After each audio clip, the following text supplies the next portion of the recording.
बोलो जयकारा बोल मेरे श्री गुरु महाराज की जय। सभी गुरुमुख प्रेमियों से सब प्रेम जय सच्चिदानंद। वंदो चरण सरोज गुरु मुद मंगल आगार। जय सेवत नर होत हैं भव सागर से पार। गुरु जी के सुमिरन मात्र से नाशत विघ्न अनंत। तासे सर्वारंभ में ध्यावत हैं सब संत। यूं तो एक से एक बढ़कर ज्ञानी संसार में हैं, लेकिन क्या किसी भी इंसान का अपनी मन की मर्जी का ज्ञान, अपनी समझ, उसके काम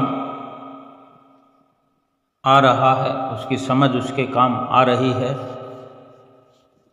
उसको इस जीवन में सुकून, चैन, अमन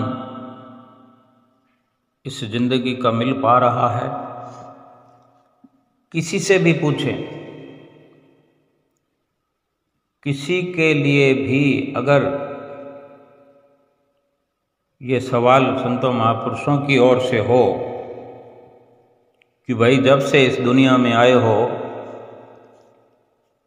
क्या कुछ कर रहे हो, क्या लाभ उठा रहे हो, तो हर किसी का इशारा यही होता है कि अभी तो हमें फुर्सत नहीं है, इतना काम है। परमार्थ की तो बात ही अलग है।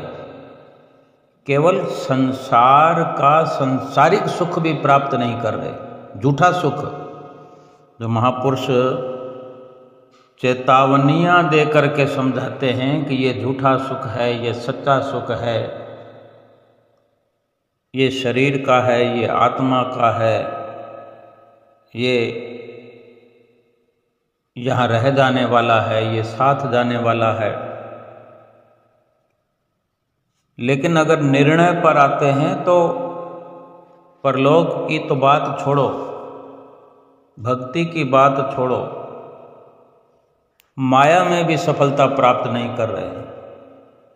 माया को ही सब कुछ इंसान समझे बैठा है, तो माया में तो कम से कम सफल हो। इस जीवन में जो माया के साथ रचा पचा हुआ इंसान है, रात और दिन भगवान से भूलकर माया की प्राप्ति में, माया के माल असबाब, माया के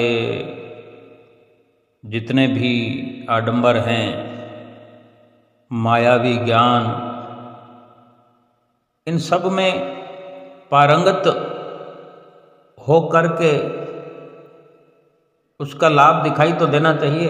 यानी जैसे कोई धन कमाए, धन कमाने की वजह से इतना मसरूफ हो इस जिंदगी में, उस धन का लाभ ही कहीं दिखाई ना दे। जब देखो माथे पर शिकन हो। जितना कोई ज़्यादा धन कमाने वाला है वो उतना ही परेशान नजर आता है।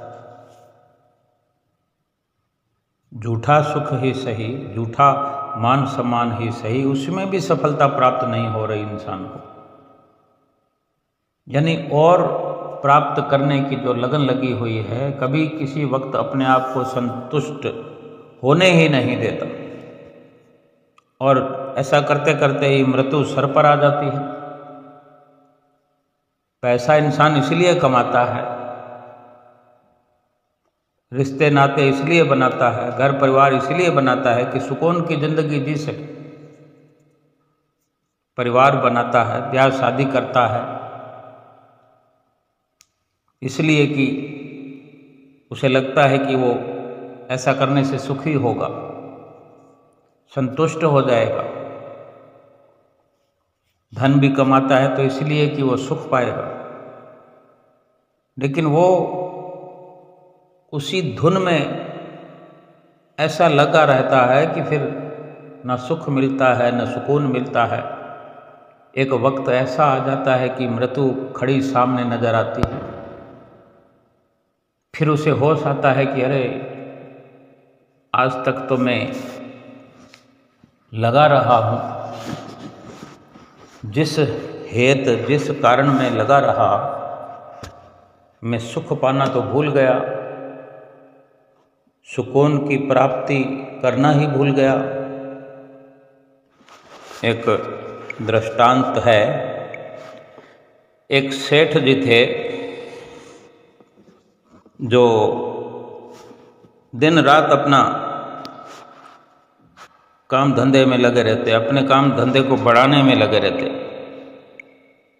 और क्यों न लगे, अगर किसी कार्य को शुरू किया है तो उसको आगे से आगे बढ़ाना ही चाहिए। उस शहर का सबसे अमीर आदमी उससे बनना था। चाहता तो हर कोई यही है कि मैं सबसे आगे निकल जाऊं। धन कमाने लगता है तो धन की कमाई की ऐसी होड़ लग जाती है उसके रोम रोम में कि मैं सबसे धनी बन जाऊं। मित्रों कुटुंबियों की संख्या बढ़ाने लगता है तो वो ऐसी होड़ में फंस जाता है कि मैं रावण से भी अलग, कौरवों से भी अलग अव्वल गिनती में आऊं, इतना मेरा बड़ा परिवार हो जाए। इसी प्रकार सारी बातों का सिलसिला लेकर के हर कोई चलता है। और वो जो सेठ सबसे धनी आदमी बनना चाहता, शहर का अमीर बनना चाहता था, धीरे धीरे ही सही पर वो उस शहर का, जिस शहर में वो रहता था, नगर में रहता था, उस नगर का सबसे बड़ा सेठ बन गया। अब इस सफलता की खुशी में उसने बहुत बड़ा बंगला बनवाया, शानदार आलीशान,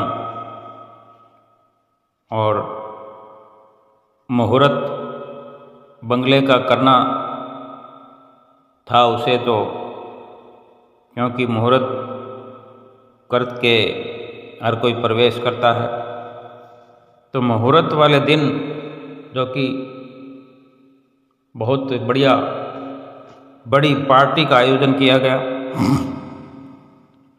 चारों तरफ रौनकें ही रौनकें थी। यार दोस्त मित्र कुटुंबी पूरे परिवार के लोग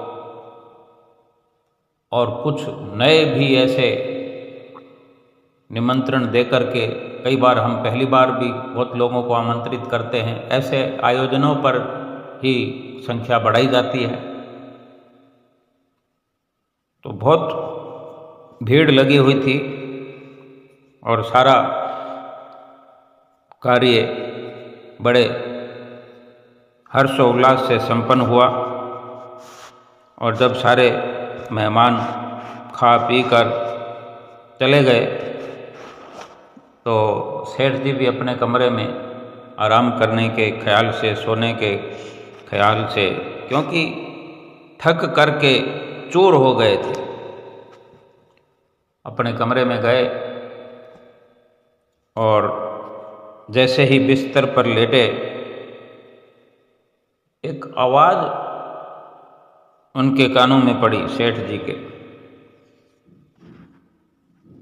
हल्की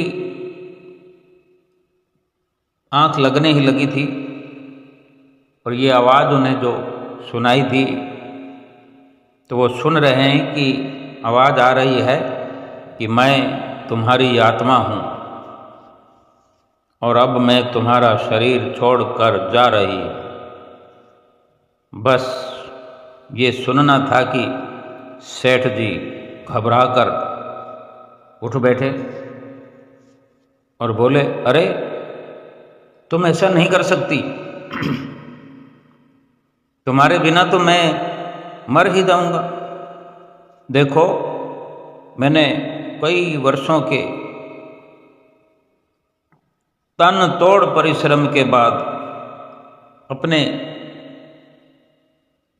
खून पसीने की गाढ़ी कमाई को, जो कि मैंने शरीर को तोड़ तोड़ करके कमाया सारा जीवन, और उसी पैसे को मैंने खर्च किया और ये बंगला बनवाया आलीशान।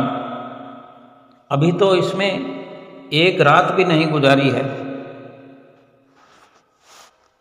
इतनी सफलता मैंने प्राप्त की है। और अब ऐश परस्ती का वक्त आया है और ऐसा आलीशान बंगला बनाया है जो 100 साल तक मरम्मत की भी जरूरत नहीं पड़ेगी। ऐसा मजबूत मकान मैंने बनाया है और एक मकान में ही, इस बंगले में ही कई प्रकार के सुख हैं। और बड़े बड़े धनवानों के मकानों में ही कहने को मकान होते हैं, वो तो एक छोटा सा गांव बसा देते हैं अपने घर में। सारी सुख सुविधा से भरपूर होते हैं उनके बंगले। तो वो आत्मा से कह रहा है सेठ कि ये सब मैंने तुम्हारे लिए बनाया। ये दुहाई दे रहा है, अपने जीवन की भीख मांग रहा है, आत्मा से कह रहा है कि ये जो भी मैंने किया है जीवन भर, ये तुम्हारे लिए किया है, ये मकान तुम्हारे लिए बनाया है, तो मत जाओ यहाँ से। तब आत्मा बोलती है कि ये घर मेरे लिए नहीं है। मैं कब ईंटों पत्थरों के मकानों में रहती हूँ भला? मेरा घर तो तुम्हारा शरीर था। जब तक मैं तुम्हारे शरीर रूपी घर में रही, मेरा शरीर, तुम्हारा शरीर ही मेरा घर था। और तुम्हारे शरीर की स्वास्थ्य, तुम्हारे शरीर की स्वस्थता मेरे शरीर रूपी घर की मजबूती थी। किंतु करोड़ों कमाने के चक्कर में तुमने इसके शरीर के रख रखाव की भी परवाह नहीं की कभी। मौज मस्ती के, शौक के,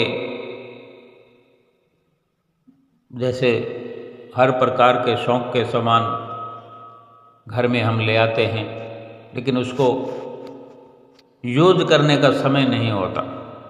तो आत्मा कह रही है कि मौज मस्ती के, शौक के कबाड़ तुम इकट्ठे करते रहे, पर इस शरीर रूपी मकान को मजबूती देने का कोई काम नहीं किया, इसकी मजबूती पर कोई ध्यान नहीं दिया। तुम्हारी गैर जिम्मेदारी ने इस अनमोल शरीर का नाश कर डाला। आत्मा ने स्पष्ट कह दिया कि अब तुम्हारे शरीर में ब्लड प्रेशर, शुगर, थायराइड, मोटापा, कभी कमर दर्द, कभी घुटने दर्द, कभी जुखाम, कभी खांसी, कभी बलगम, यानी कौन कौन सी बीमारियां तुम्हें नहीं लगी हुई तुम्हारे शरीर को। इन सभी बीमारियों ने घेर लिया है शरीर को। अब तो तुम ठीक से चल भी नहीं पाते, रात को तुम्हें नींद नहीं आती, कभी भी तुम्हें हार्ट अटैक आ जाए, जाने क्या क्या सोचते रहते हो। सोने के लिए बिस्तर पर लेटते हो तो तुम्हें नींद नहीं आती, न तुम्हें सुकून है, न चैन है। ये शरीर तुम्हारा बीमारियों का घर बन चुका है। अब तुम बताओ कि क्या तुम ऐसे किसी खंडहर जैसे मकान में रहना पसंद करोगे, जिसके चारों ओर कमज़ोर और कभी भी गिर जाने वाली दीवारें हो, जिस मकान का ढांचा चरमरा गया हो, हर फर्नीचर को दीमक खा रही हो, रंग रोगन उड़ गया हो, ठीक प्रकार से सफाई ना हो, जहाँ तहाँ गंदगी पड़ती हो, बरसात में छत टपकती हो, खिड़की दरवाजे कड़ कड़ करते हों, क्या रहना चाहोगे ऐसे मकान में? इसलिए मैं भी अब ऐसे शरीर से जा रही हूँ। इतनी बातें सुनते हुए सेठ बहुत ही पश्चाताप की आग में जल रहा, कांप रहा। और आत्मा को कैसे रोके? आत्मा को रोकने का उसमें साहस नहीं, कोई ताकत नहीं। और ऐसे गहरी सांस लेते हुए आत्मा शरीर से निकल पड़ी और सेठ का शरीर रूपी बंगला पड़ा रह गया। नया बंगला बनवाया था शरीर को रखने के लिए, लेकिन शरीर रूपी बंगला पड़ा रहेगा, धराशायी हो गया। ये कहानी है, दृष्टांत है, कितनी सच्चाई है। हम किस प्रकार की सच्चाई को सुनना चाहते हैं? क्या हम आत्मा को कहना चाहते हैं? क्या आत्मा हमें ये कह नहीं रही है? क्या हमें ये आवाज़ नहीं आ रही है? थोड़ा कान लगाकर सुनने का प्रयास करें तो हमें अवश्य ही ये आवाज़ आती होगी। हम अपने लिए ये महसूस करें तो हमें सुबह से शाम तक और रात्रि से सुबह तक यही आवाज़ें आती हैं। कभी ब्लड प्रेशर, कभी शुगर, कभी थायराइड, कभी हार्ट, कभी घुटनों का दर्द, कमर का दर्द, कंधों का दर्द, आँखों की परेशानी, कुछ ना कुछ लगा रहता है। और भी जाने क्या क्या। अगर कुछ भी हमें नहीं है तो क्या हम इस इंतज़ार में बैठे हुए हैं कि हमें आत्मा आकर के जगाए? क्या सबको, हर किसी इंसान को आत्मा कहकर जाती है कि मैं अब नहीं रहना चाहती? इतना समय किसी को मिलता है?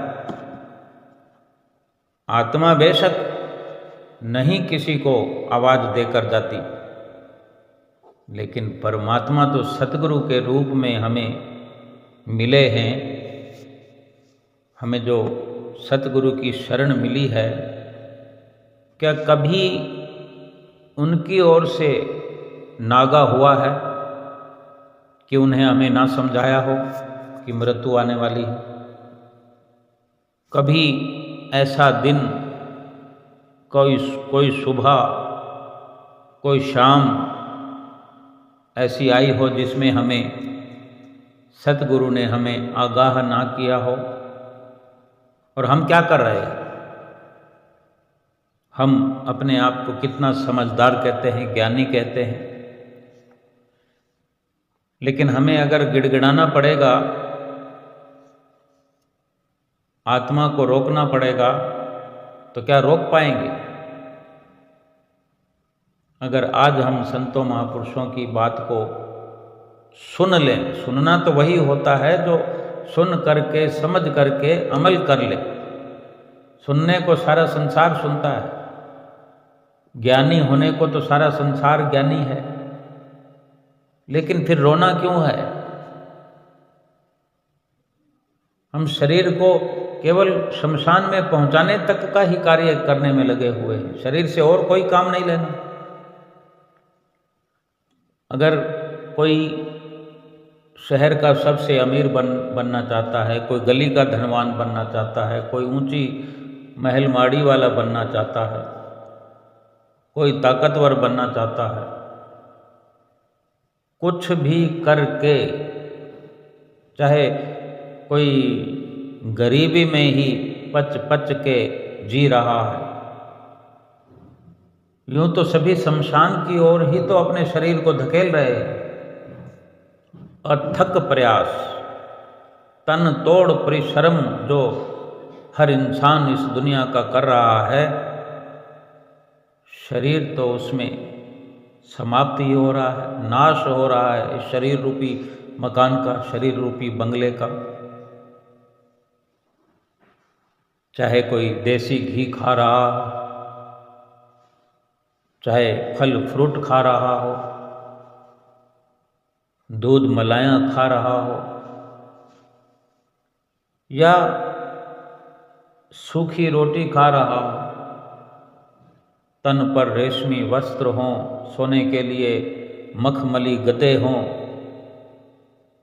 बढ़िया से बढ़िया आईफोन हो बात करने के लिए, मनोरंजन करने के लिए, बड़े बढ़िया स्क्रीन वाली LCD लगी हो, बहुत देश दुनिया की खबरें चलती हों, अपने शहर तो क्या पूरे संसार की खबर पल पल में हमें आती हो, उस पर हम टिप्पा टिप्पणी करते हों, लेकिन अपनी स्वयं की खबर क्यों नहीं है? हमारे बंगले में साजो सामान भरपूर हों, ताकि हम हमारे बंगले में रहने वाले जो मात्र बंगले के मालिक हैं, फैक्ट्री के मालिक हैं, सुख से रह सके, अच्छे से अच्छा जीवन हमें मिलता रहे।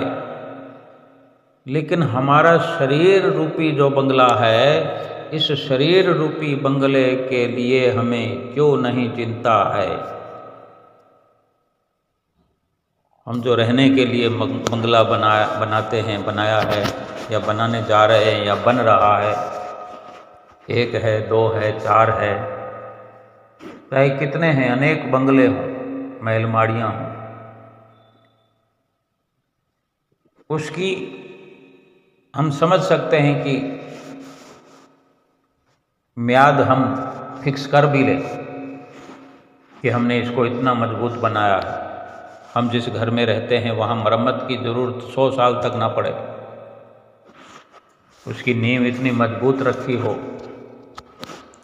ऐसे ऐसे साजो सामान उसमें रखे हों कि गली मोहल्ले में चलने वाले लोग देख करके नाज करते हों। लेकिन कभी अपने शरीर रूपी बंगले की ओर ध्यान किया कि ये कितना चलेगा? ये शरीर रूपी जो महल है, इसमें जो इसका मालिक जीवात्मा है, उसको इस शरीर रूपी बंगले का, इस शरीर रूपी संसाधनों का कितना सुख हमने बना कर दिया है कि ये जीवात्मा सुख से रहता है, यह रह पाएगा। और इस शरीर की कितनी म्याद है कि ये 100 साल तक चलेगा। कैसी इसकी नींव बनाई हमने, कुछ खबर नहीं है। कोई स्क्रीन नहीं लगाई हमने इस शरीर रूपी बंगले में कि हम कम से कम जीवात्मा की खबर कर सके, जीवात्मा पर अपनी नज़र कर सके, नज़र रख सके, इसकी पहचान कर सके। कुछ कानों कान खबर नहीं है, हमें स्वयं अपनी भी पहचान नहीं है। और महापुरुष रात दिन हमें समझाते, क्यों नहीं खबरदार होते, क्यों आंखें मूंद कर बैठे हैं, खुली आंखों में भी सो रहे। हमें तो अपने सतगुरु पे नाज होना चाहिए। हमें रात और दिन नींद में भी, कभी सोए हुए भी आंख अगर खुल जाती है तो उस वक़्त भी हमें याद दिला देते हैं कि जीव आत्मा से, अपनी आत्मा से पूछो, वो ठीक है। लेकिन हम ना तो बाहर की नींद से जागते हैं, ना अंदर की नींद से जागते हैं। बस सोए हुए। तो हर किसी को इससे बढ़कर अवसर नहीं मिलता कि महापुरुषों की शरण मिल जाए। आज एक घर के अंदर और एक दुकान फैक्ट्री के अंदर व्यवस्था को हम चलाते हैं। माताएं हों, बहनें हों, एक घर की साफ सफाई के लिए हम अपना पूरा वजूद मिटा देते हैं। जितना फर्श को चमकाते हैं, जितना दीवारों को चमकाते हैं, जितने बर्तनों को चमकाते हैं, झाड़ू और पोछा लगा लगा के और गैस चूल्हे पर अपने को तपा तपा के खुद खाकर दूसरों को खिलाकर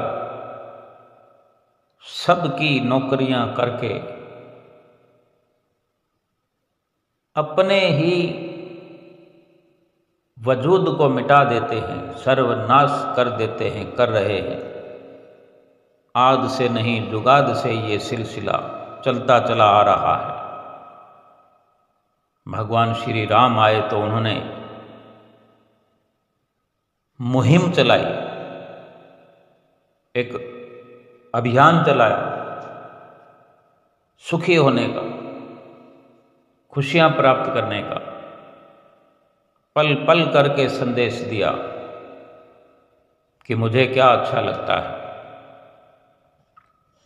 मुझे नाम का सुमरण करने वाले लोग अच्छे लगते हैं, मैं उन्हें पसंद करता हूँ।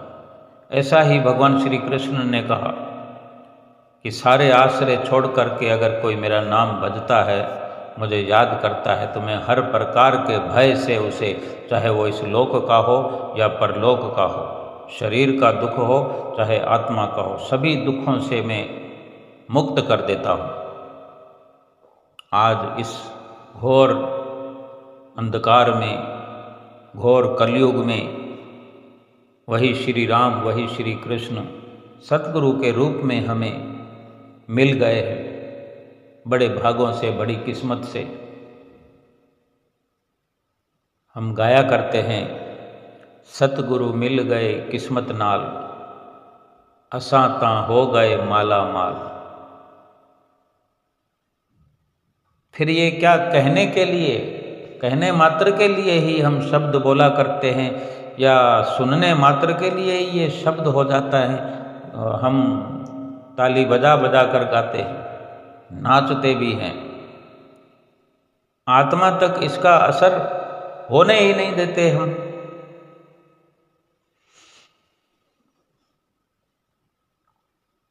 जिस घर के अंदर साफ सफाई हम करते हैं, आज का एक ट्रेड चल रहा है कि हर किसी घर के अंदर सुबह सवेरे साफ सफाई का सिलसिला चलता है। भगवान का कीर्तन करने के लिए अधिकतर एक फॉर्मेलिटीज बेशक हो जाए,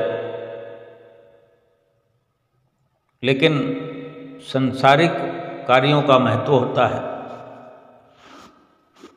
अगर घर के लोगों को घर से बाहर जाना है, कोई स्कूल जाने वाला है, कोई ऑफिस जाने वाला है, वहाँ तक तो ठीक है। उन्हीं कामों के साथ एक आत्मा का काम भी तो हम शामिल कर लें। इतना ही सही कि घर में 4 लोग हैं, 6 लोग हैं, एक अपनी आत्मा को गिनना, दूसरे की आत्मा को ना भी गिने। दूसरों को तो हमने शरीर रूप में गिनती कर लिया है, 4 लोग हमारे साथ हैं, 5वें हम हैं, 6ठी हमारी आत्मा को अलग से गिन लें कि आत्मा को ये हमारा शरीर मिला हुआ है, शरीर रूपी मकान है, इसको हम खाना देते हैं, कपड़ा देते हैं, इसको सजाते हैं, संवारते हैं। लेकिन आत्मा के लिए क्या कर रहे हैं? समय नहीं है। पहले तो इतने लोगों के लिए सारी रचना रचाते हैं, फिर उस मकान के लिए जो ईंटों और पत्थरों का है, अगर हम खुद झाड़ू पोछा नहीं लगाते हैं तो जो काम करने वाले नौकर चाकर हैं उसके पीछे पीछे चलते हुए अपना समय गर्क कर देते हैं। यानी जो पोछा और झाड़ू लगा रही है या लगा रहा है, नौकर है, उस पर इतनी नज़र रखते हैं कि कहीं भी कोई मिट्टी ना रह जाए, कहीं साफ सफाई में कमी ना रह जाए। अगर कहीं दिखता है तो दोबारा से पोछा लगवाते हैं, दोबारा से झाड़ू लगवाते हैं। इतनी चिंता, इतनी फिक्र अपने दिलो दिमाग में रखते हैं। और ऐसे ही सारे कामों के लिए सिलसिला चलता है। कल लगाया था झाड़ू, अगर कभी कोई नौकर चाकर ना आए तो फिर कैसे भी करके हम खुद लग जाते हैं, पूरी व्यवस्था करेंगे। लेकिन आत्मा के बारे में क्यों नहीं ख्याल आता? किसी भी प्रकार से हम अपने शरीर रूपी वजूद को मिटा रहे, लेकिन उसका लाभ कहाँ हो रहा है? क्या आत्मा को लाभ मिल रहा है? आत्मा भूखी प्यासी पड़ी है। हम अपने घर में आए हुए नौकरों को तनख्वाह देते हैं, खाना पीना भी देते हैं, उनकी मदद भी करते हैं, लेकिन अपने असली वजूद को, अपने असली स्वरूप को,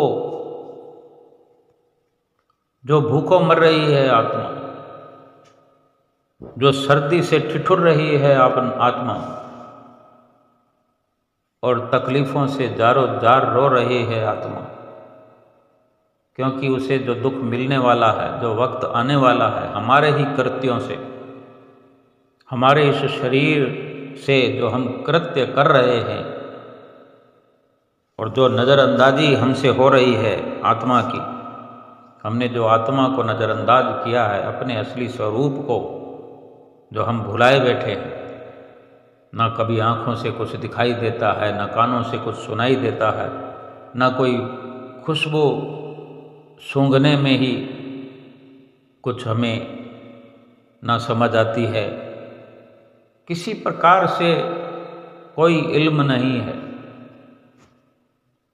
और आत्मा निकल कर जाने वाली है।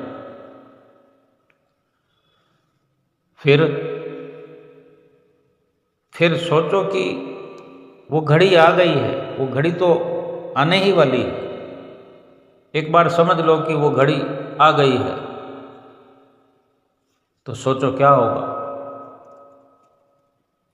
क्या यूं ही जाने दिया जाएगा आत्मा को?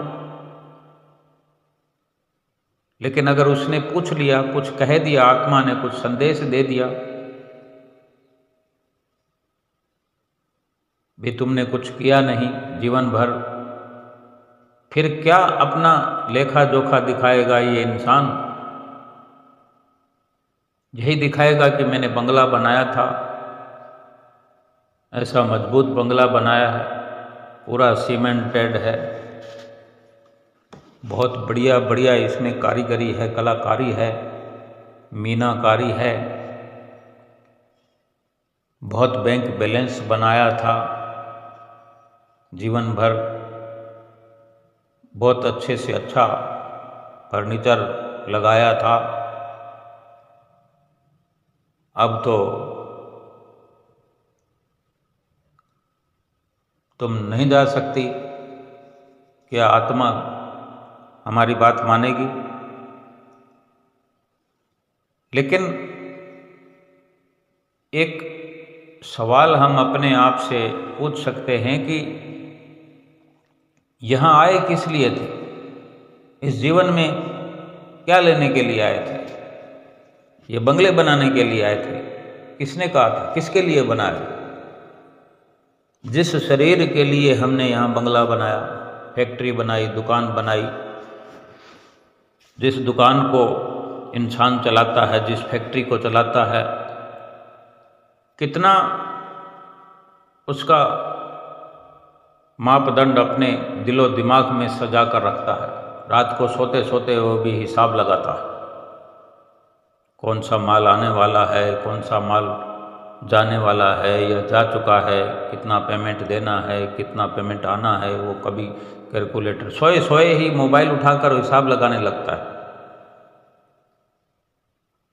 आज तो मोबाइल का जो युग आया है, सदुपयोग करें तो सदुपयोग होता चला जाएगा। इसी मोबाइल में भगवान के दर्शन होते हैं, इसी मोबाइल में सत्संग सुनने का अवसर मिलता है, लेकिन कितना सदुपयोग करते हैं, कितने इंसान सदुपयोग कर रहे हैं, मगर नहीं तो दुरुपयोग तो हो ही रहा। कितना धन आया, कितना धन गया, कितना आएगा, कितना जाएगा, कहाँ नफा हुआ, कहाँ नुकसान हुआ। आधी रात कोई ख्याल आ गया, नींद थोड़ी सी खुल गई तो मोबाइल निकाल के 1 मिनट, आधा मिनट, चाहे 2 मिनट, आँख खुली, पूरी तरह से नहीं खुली तो भी उसको थोड़ा सा चला करके फिर रख देते। फिर नींद आनी भी हो तो फिर नहीं आती। यानी इतना नशा सवार है शरीर के कारोबार का। और जो शरीर के अंदर असली मालिक बैठा है उसकी खबर नहीं है, उसका हिसाब किताब नहीं है। इसी मोबाइल में सत्संग है, सतगुरु का दर्शन है, एक से एक सत्संग के शब्द भरे पड़े हैं इसी मोबाइल के अंदर।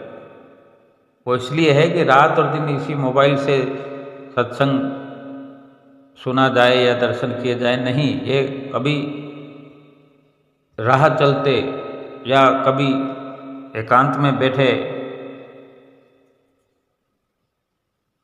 कभी भी मन करे तो कम से कम मोबाइल तो हमारे पास है ही, कुछ भी सुन सकते।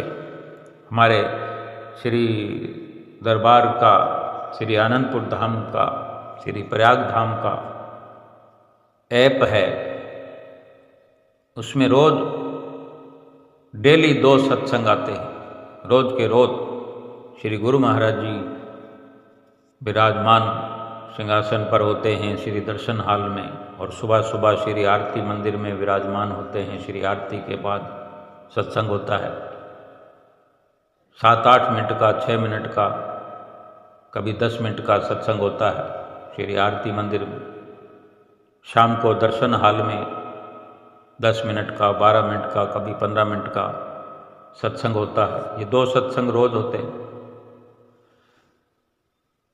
पहली प्राथमिकता है कि रोज का रोज देखें, सुने और अमल करने का अभ्यास बना हो कि मेरे सतगुरु का क्या फरमान है। ये सदुपयोग है। कितने ही स्वरूप श्री गुरु महाराज जी के मोबाइल में देखने को मिल जाते हैं। पहली पातशाही गुरु महाराज जी का, दूसरी पातशाही गुरु महाराज जी का, तीसरी पातशाही गुरु महाराज जी का, चौथी पातशाही गुरु महाराज जी का, पंचम पातशाही गुरु महाराज जी का, हुजूर छठी पातशाही गुरु महाराज जी का। किसी भी वक्त हम मोबाइल चलाकर थोड़ी सी झलक देखकर अपने मन मंदिर को हरा भरा कर सकते हैं, अपने मन मंदिर के अंदर नज़ारा देख सकते हैं, अपने मन के मंदिर को रोशन कर सकते हैं। ये सदुपयोग है। बाकी तो किसी भी शब्द से कभी भी हमें लाभ हो सकता है, लेकिन हमारे पास तो भरमार है, महापुरुषों के वचनों की भरमार है। अथाह रोज का रोज सत्संग आता है, और जो हिदायती वचन हमें रोज सुनने को मिलते हैं। सारे संसार का जो हिसाब करते हैं वो मना थोड़ी करते हैं महापुरुष। गुरु महाराज जी ने हमें तो कभी नहीं मना किया, बल्कि खुश होते हैं कि अच्छी बात है कि पुरुषार्थ इस शरीर के लिए करना आवश्यक है। अगर इंसान इस दुनिया में आया है तो शरीर के लिए अगर पुरुषार्थ नहीं करेगा तो शरीर को कैसे चलाएगा। शरीर को चलाने का मतलब ये भी है कि शरीर के लिए अगर साधन नहीं जुटाएगा तो इस शरीर से भक्ति कैसे कर पाएगा। आज देखो श्री दरबार में गुरुमुख प्रेमी पहुंच रहे हैं, रोज के रोज। अभी शुभ वैशाखी का पर्व आ रहा है, शुभ संक्रांत का पर्व आ रहा है। श्री गुरु महाराज जी हुजूर छठी पातशाही गुरु महाराज जी श्री आनंदपुर में विराजमान हैं। संगतें बढ़ रही हैं रोज के रोज, कोई आ रहा है, कोई जा रहा है, कोई वहाँ रुक रहा है, त्यौहार करके वापस लौटेंगे। तो ये जो अवसर गुरुमुख प्रेमी प्राप्त कर रहे हैं, तो शरीर से ये साधन जुटाते हैं, मेहनत करते हैं, अपने अपने स्तर पर रुपया पैसा कमाते हैं, व्यवस्थाएं करते हैं, घर परिवार चलाते हैं। तो ये तो जरूरी है, लेकिन ये क्यों भूल जाते हैं कि शरीर से, इसी शरीर से आत्मा का कल्याण भी होना है। बल्कि आत्मा के कल्याण के लिए ही केवल ये शरीर मनुष्य का हमें मिला हुआ है। लेकिन मनुष्य जन्म अगर पाया है तो मनुष्य जन्म के, मनुष्य शरीर के लिए तो यत्न करना ही करना। जब हम घर से जाते हैं तो क्या कुछ नहीं लगता, शरीर का स्वस्थ होना जरूरी है, जेब में पैसा होना जरूरी है, हमारी मानसिकता मजबूत होना जरूरी है। सभी तन मन धन लगता है तो श्री दर्शनों की सुविधा हमें प्राप्त होती है। लेकिन केवल यहाँ तक ही सीमित होकर रह जाएं कि शरीर को स्वस्थ रखना है, तो क्या कोई आज तक रख पाया है?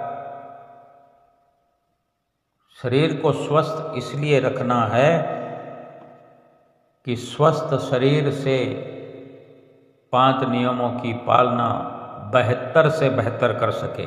श्री आरती, पूजा, सेवा, सत्संग, सुमरन, दर्शन, ध्यान, श्रद्धा सहित जो नित्य करे निश्चय हो कल्याण। सब कुछ करते हुए अगर आत्मा की हम जानकारी रखते हैं, आत्मा का कल्याण करने की फिक्र रखते हैं, फिक्र करते हैं, फिर शरीर चाहे कमजोर हो रहा है तो क्या हुआ, विनाश की ओर जा रहा है तो क्या हुआ। संसार में ऐसी कौन सी वस्तु है जो अविनाशी है, जिसका नाश नहीं होता। सभी वस्तुएं विनाश की ओर ही तो चल रही है। एक ही वस्तु है, एक ही चीज है जो अविनाशी है, आत्मा,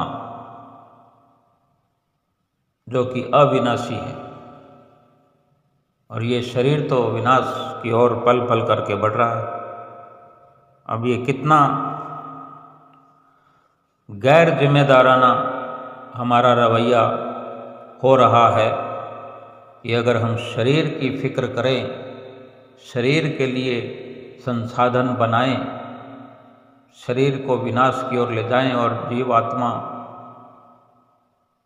जिसका विनाश होता ही नहीं है, कुदरती तो नियम ही नहीं है विनाश होने का, लेकिन हम विनाश करने में लगे हुए हैं।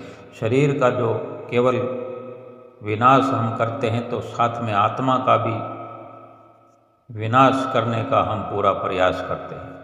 ये जो शरीर मनुष्य से मनुष्य शरीर छोड़कर आत्मा अगर 84 लाख योनियों में जाती है तो फिर हमने तो विनाश कर दिया। मनुष्य से चलकर हम जानवरों में पहुंच गए तो फिर इससे बड़ा विनाश और क्या होगा। हमने अपनी आत्मा को ही, अपनी ही आत्मा को 84 लाख योनियों की गर्त में डाल दिया। क्या कोई चाहेगा कि मैं जानवर बन जाऊं? क्या किसी गहरे खड्डे में, किसी खाई में जाके गिर जाऊं?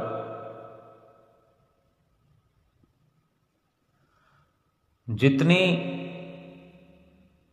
चिंता हमें संसार की है, जितना प्यार संसार से, कुटुंब से, संसार के सामानों से, उतना अगर आत्मा की चिंता कर लें, परमात्मा की चिंता कर लें, चिंतन कर लें, प्यार कर लें, किसी भी प्रकार से हम अपनी आत्मा के कल्याण में लग जाएं। अपनी आत्मा के कल्याण के लिए कम से कम इतना तो हम कर ही सकते हैं कि घर में 5 लोग अगर हैं तो छठा हम अपने आत्म स्वरूप को गिनती में रख लें। पहले नंबर पर नहीं रखें तो अंतिम नंबर पर ही रख लें, लेकिन आत्मा की सदस्यता को स्वीकार करें। जितना प्रेम 5 लोगों में है उतना हम अपनी आत्मा से कर लें या परमात्मा से कर लें। जितना कार्य हम बाकी 5 लोगों के लिए करते हैं उतना ही कार्य, यानी उतना समय ही हम अपनी आत्मा के लिए निकालें। 24 घंटों में अगर 20 घंटे हम 5 लोगों के निकालते हैं, 5 लोगों के लिए अगर 20 घंटे हम खर्च करते हैं तो छठा नंबर में रखा हुआ इस आत्मा को है तो 4 घंटे इसी के लिए भी लगा दें। बराबर 6 चौक 24 हो गए। 6 जने हम हो गए तो सबके लिए 4-4 घंटे समय हो गया। आत्मा को अब क्या देना है? बाकी 5 लोगों के लिए अगर 4-4 घंटे अगर खर्च किए तो देखो उनमें सारा काम ही आता है, नींद भी सारा कुछ आ गया। इसको और तरीके से भी हम अपने हिसाब से समझ सकते हैं। रात को अलग निकाल दें, 12 घंटों का हिसाब ही कर लें तो 2-2 घंटे हो गए, तो चलो 2 घंटे निकालो। लेकिन 12 घंटे कोई सोता नहीं है, यानी 10% अगर समय का 24 घंटे में 2 घंटे 40 मिनट भी अगर निकाल लें आत्मा के लिए, मतलब निकालना है जैसे बाकी सब के लिए निकाला है। अगर घर में 3 ही लोग हैं तो और भी ज़्यादा समय निकलेगा। लेकिन जो जितना खाली है वो उतना ही संसार में लगा हुआ है, अधिक उतना ही वो आत्मा को भूला हुआ है, परमात्मा को भूला हुआ है, सिमरन को भूला हुआ है। हमें रोज नित्य प्रति श्री गुरु महाराज जी समझाते हैं, सुनाते हैं, हिदायत करते हैं। 2 घंटे भजन अभ्यास नित्य प्रति करना है, 5 नियमों की पालना नित्य प्रति करनी है। 3-4 घंटे का काम है, 4 घंटे करें तो बहुत बेहतर है, नहीं तो 2.5-3 घंटे तो करना ही करना है। महापुरुषों के वचन भी हैं कि जितना हेत कुटुंब से उतना हरि से होय, चला जाए बैकुंठ में पल्ला न पकड़े कोई। कि जितना प्रेम, जितना हेत कुटुंब से है उतना भी अगर हरि से कर ले कहने को तो शास्त्रों में वर्णन है कि पूरा जीवन जो है भक्ति के लिए मिला हुआ है, लेकिन ये तो छूट दी है मनुष्य मात्र को, जीव मात्र को समझाने के लिए। सुविधाजनक स्थिति इस जीव की बनाने के लिए कि आराम से थोड़ा समय भगवान के लिए निकाल सके, आत्मा के लिए निकाल सके। और इसी को समझाते हुए कि जितना परिवार से प्रेम है, अगर उतना भी अगर प्रभु से कर लें, प्रभु को अपने लाइन में कर लें, आत्मा को गिन लें या परमात्मा को गिन लें, एक सदस्य की गिनती में गिन लें और उतना समय दें अपनी आत्मा के लिए, परमात्मा के लिए, एक ही बात है। तो महापुरुष फरमाते हैं कि उतना हेत भी कुटुंब के जितना भी अगर कर लिया तो बैकुंठ में यूं चला जाएगा कि कोई पल्ला भी खींचने वाला नहीं होगा, भाई तू किधर जा रहा है, कोई रोक नहीं सकता। लेकिन इतना तो करना ही पड़ेगा। जैसे श्री गुरु महाराज जी हमारे सदा सदा समझाते हैं कि कोई भी 2 घंटे सुमरन करने में किसी प्रकार की कोताही ना बरते, हर किसी के लिए जरूरी है। और 5 नियमों की पालना भी नित्य निरंतर होती रहे, 2 घंटे भजन अभ्यास होता रहे। ये लोक भी सुखी हो जाएगा, परलोक भी सुहेला हो जाएगा और सतगुरु की प्रसन्नता प्राप्त करके बैकुंठ में चला जाएगा। बोलो जयकारा बोल मेरे श्री गुरु महाराज की जय।